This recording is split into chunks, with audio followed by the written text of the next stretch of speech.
Hello friends, welcome to my channel. இன்றைக்கி நம்ம என்ன செய்ய போகிறோன்னா, நெய் எப்படி செய்யறதுன்னு பார்க்கலாம். இதுக்கு நம்ம என்ன செய்யணும்னா, நம்ம தினம் யூஸ் பண்ணுற பாலில் நம்ம பாலாடை சேர்த்து வச்சு மாதக்கணக்கில் அதை நம்ம சேர்த்து வச்சு அதுலேருந்து நம்ம எப்படி பட்டர் செஞ்சுட்டு அதுலேருந்து நெய் எப்படி உருக்குறதுன்னு பார்க்கலாம். இப்போ பாருங்கள், நான் 1 லிட்டர் பால் நல்லா சூடு பண்ணி ஆற வச்சுருக்கிறேன். இப்போ இதை ஃப்ரிட்ஜில் வச்சுடுவேன். ஃப்ரிட்ஜில் வச்சோன்னே இப்படி நல்லா பாருங்கள், இப்படி ஆடை கட்டும். இதை நம்ம எடுத்து ஒரு பாக்ஸில் போட்டு நல்லா 1 மாதத்துக்கு நம்ம சேர்த்து வைக்கலாம். நான் 1 லிட்டர் பால் காய்ச்சிருக்கிறேன். அதுலேருந்து இந்த 2 பாக்ஸ்லேயும் நான் 1 மாதத்துக்கு சேர்த்துது. இப்போ இதை வச்சு நம்ம எப்படி இதில் நெய் உருக்குறது பார்க்கலாம். இப்போ இதை ஒரு மிக்ஸி ஜாரில் சேர்த்துட்டு நல்லா கோல்டு வாட்டர், சில்லுன்னு தண்ணி நம்ம சேர்த்து அரிக்கணும். அப்படி நம்ம அரிக்கும் போது நம்மளுக்கு நல்லா வெண்ணெய் வரும்.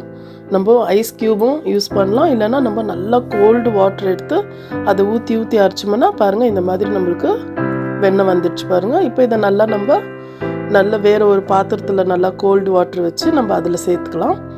தண்ணியோடு சேர்க்கக்கூடாது. இப்படி நல்லா நம்ம எடுத்து ஒரு பால் மாதிரி பண்ணிவிட்டு அதை வேறு ஒரு பாத்திரத்தில் போட்டு வச்சுக்கலாம். இந்த மாதிரி நம்ம கொஞ்சம் பிசுக்கி இதை கழுவிக்கலாம். இப்போ இந்த மாதிரி நல்லா கோல்டு வாட்டரில் போட தான் அது நல்லா ஒரு பால் மாதிரி நல்லா கெட்டியாக வரும். இப்போ இதை நம்ம வேறு பாத்திரத்துக்கு எடுத்து வச்சுக்கலாம். இப்போ இருக்கிற எல்லா பாலாடை நம்ம இந்த மாதிரி அரைச்சி எடுத்துகிட்டு இதை நம்ம வேறு ஒரு பாத்திரத்துக்கு வச்சுக்கலாம். இப்போ பாருங்கள், நல்லா தண்ணி பிழிஞ்சு நான் டைரெக்டாக இப்போ கடாயில் சேர்க்க போகிறேன். நம்ம வெண்ணெய் உருக்குறோன்னா அதை நம்ம ஃப்ரீசர்லேருந்து ஒரு நாளைக்கு முன்னாடியே ஃப்ரிட்ஜில் நம்ம வச்சிடணும். அப்போ தான் நம்மளுக்கு செய்கிறதுக்கு சரியாக இருக்கும். இப்போ நம்ம ஹை ஃப்ளேமில் வச்சு இதை நல்லா கொஞ்சம் கறிட்டோம். நல்லா நம்மளுக்கு கொதிக்கும். நம்ம கிட்ட இருந்தே இதை நல்லா கலக்கி விட்டு இது ஒரு ஸ்டேஜுக்கு வர வரைக்கும் நம்ம கலக்கி விட்டுட்டே இருக்கணும். பாருங்கள், இப்போ நல்லா கொதிக்குது. இப்போ பாருங்கள், நம்மளுக்கு நெய் பிரிஞ்சு வருது. இந்த டைமில் நான் ஒரு பட்டை சேர்க்குறேன். எல்லோரும் முருங்கீரை இல்லைனா கருவேப்பிலை சேர்க்குவாங்க. ஆனால் பட்டையும் சேர்த்து பாருங்கள், ரொம்ப நல்லாயிருக்கும். இப்போ பாருங்கள், நம்மளுக்கு நல்லா பபுள்ஸ் மாதிரி நல்லா நுர வருது பாருங்கள். இப்போ இந்த டைமில் நம்ம லோ ஃப்ளேமில் வச்சுக்கலாம்.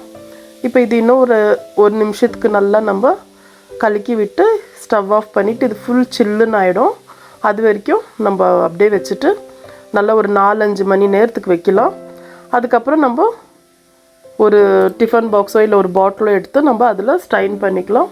நல்லா இது எடுத்துட்டு சில்லுன்னு ஆகிட்ட பிறகு அதை நல்லா ஸ்ட்ரைன் பண்ணி பாருங்கள், இப்படி வைக்கலாம்.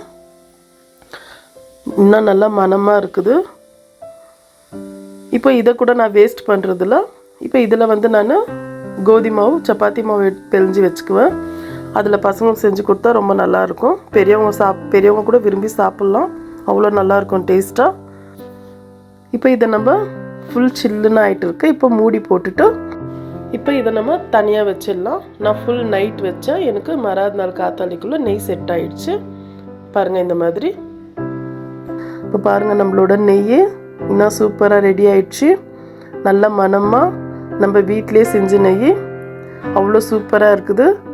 எந்த கலப்படமும் இல்லாத சுத்தமான நெய் நம்ம வீட்டிலே செஞ்சிட்டோம். அவ்வளோதான் ஃப்ரெண்ட்ஸ். நான் போடுற வீடியோஸ் உங்களுக்கு பிடிச்சிருந்தா லைக் பண்ணுங்கள், ஷேர் பண்ணுங்கள், மறக்காமல் சப்ஸ்கிரைப் பண்ணுங்கள். Thank you.